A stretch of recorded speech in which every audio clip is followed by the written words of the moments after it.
yang tadi ditunda sidang hari ini karena ketidakhadiran dari termohon PK ya, dalam hal ini jaksa. Untuk itu hakim memerintahkan kepada kami nanti pemohon untuk bisa datang lagi pada tanggal 1 Juli 2026 dihadiri oleh jaksa penuntut umum. Nah, itu sih yang tadi disampaikan oleh majelis hakim pada saat persidangan. Bang Usman, mungkin bicara dasarnya kalau nggak salah waktu itu kita juga belum dapat omongan kalau pihak ini kita bakal ngajukan banding gitu. Memang proses seperti apa sih? Ngajukan PK gitu Bang Usman. Kenapa? Kurang jelas. Sebelumnya kan kita juga maksudnya belum ada woro-woro dari pihak Niki akan ajukan PK gitu. Dan tiba-tiba ternyata proses ini berjalan gitu. Dasarnya mungkin seperti apa Kak? Bang. Banyak sih dasarnya. Pertama, bahwa terdapat kehilafan hakim dalam menjatuhkan putusan baik tingkat pertama, banding maupun kasasi ya. Yang kedua, alasan yang paling krusial itu adalah terkait dengan pertimbangan disparitas hukum. Di satu sisi ada dua perkara yang identik nih ya.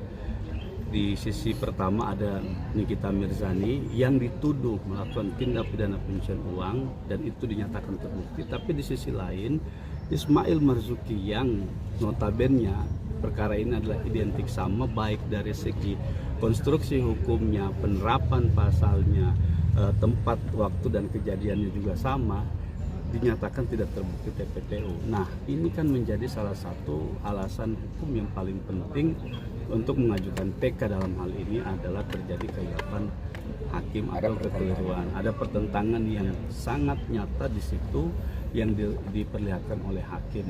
Gitu. Bu Rika mungkin melihatnya seperti apa Bu?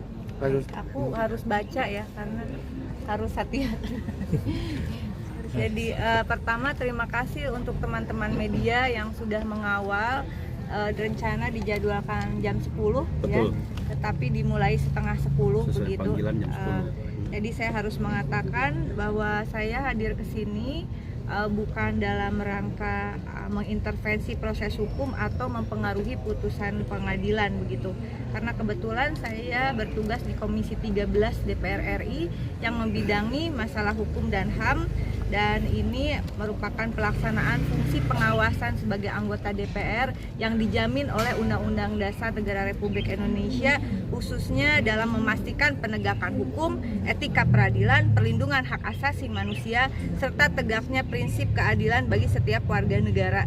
Saya memandang bahwa kepercayaan publik terhadap lembaga peradilan merupakan fondasi utama negara hukum. Karena itu setiap proses peradilan yang menjadi perhatian masyarakat harus dijalankan secara transparan, akuntabel, profesional, dan sesuai prinsip due process of law. Dalam perkara Nikita Mirzani terdapat sejumlah fakta yang patut diklarifikasi demi menjaga kepercayaan publik terhadap sistem peradilan. Pada tingkat pertama, Pengadilan Negeri Jakarta Selatan menjatuhkan pidana 4 tahun penjara. Pada tingkat banding, Pengadilan Tinggi DKI Jakarta memperberat hukuman menjadi 6 tahun penjara dan denda 1 miliar. Dan kemudian Mahkamah Agung menolak kasasi terdakwa maupun penuntut umum sehingga putusan banding tetap berlaku. Berdasarkan kronologi yang tersedia, kami berkomunikasi dengan semua tim kuasa hukum. Kasasi diajukan 15 Desember 2025, memori kasasi diserahkan 24 Desember 2025, berkas diterima Sekretariat Mahkamah Agung pada 14 Januari 2026, didistribusikan kepada Majelis Hakim 12 Maret 2026 dan putusan dijatuhkan pada 13 Maret 2026.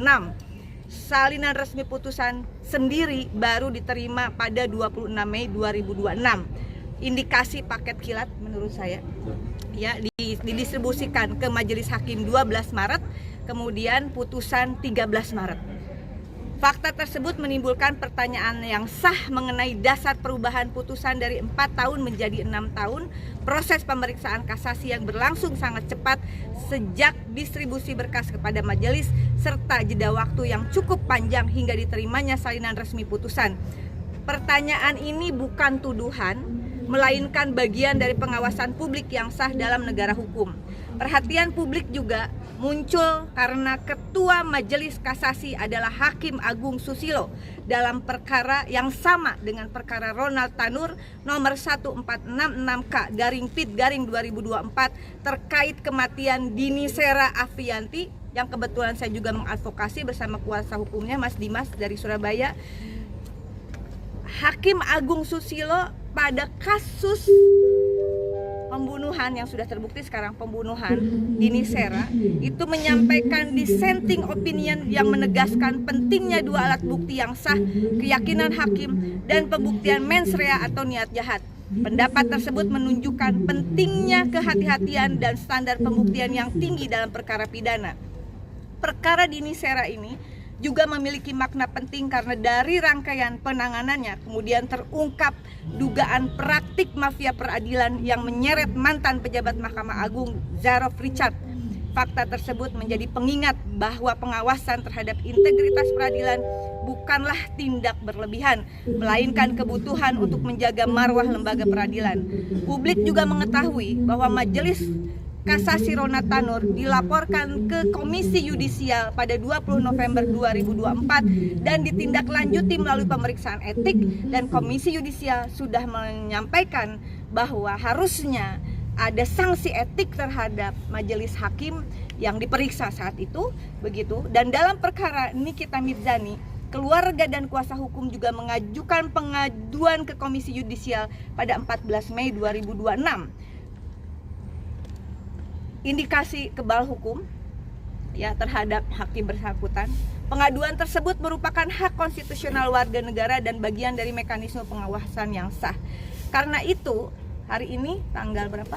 25. Hari Rabu 24 Juni 2026 di halaman PN Jakarta Selatan, di mana seharusnya diagendakan sidang perdana dari pengajuan PK dalam perkara Nikita Mirzani. Saya sebagai anggota Komisi 13 DPR RI merekomendasikan, pertama, mendukung Komisi Yudisial melakukan pemeriksaan secara independen, objektif dan profesional terhadap laporan yang telah diterima serta menyampaikan perkembangan penanganannya sesuai kewenangan yang dimiliki.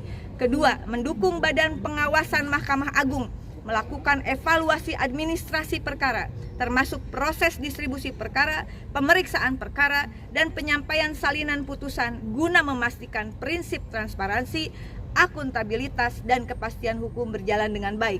Ketiga, kami mendukung Kejaksaan Agung Republik Indonesia melakukan langkah hukum apabila di kemudian hari ditemukan bukti permulaan yang cukup mengenai dugaan suap, gratifikasi, pengondisian perkara, atau tindak pidana lain yang berkaitan dengan proses peradilan dengan tetap menjunjung tinggi asas praduga tak bersalah. Sekali lagi, pernyataan ini tidak dimaksudkan untuk menyimpulkan adanya pelanggaran etik maupun tindak pidana oleh pihak manapun. Yang sedang diperjuangkan adalah kepastian bahwa setiap warga negara memperoleh proses hukum yang adil, transparan, dan dapat dipertanggungjawabkan. Keadilan bagi Dini Sera adalah keadilan bagi Nikita Mirzani, dan ini bukanlah dua hal yang bertentangan. Keduanya menuntut satu prinsip yang sama, penegakan hukum yang konsisten dan penegakan etika hakim yang tidak pandang bulu. Sebab ketika etika peradilan tidak diawasi secara sungguh-sungguh, yang terancam bukan hanya keadilan dalam satu perkara, melainkan kepercayaan rakyat terhadap hukum itu sendiri, dan pertaruhan apakah kemudian yang namanya putusan hakim itu akan direproduksi berulang justru tidak terindikasi tidak menegakkan keadilan. Demikian teman-teman, terima kasih.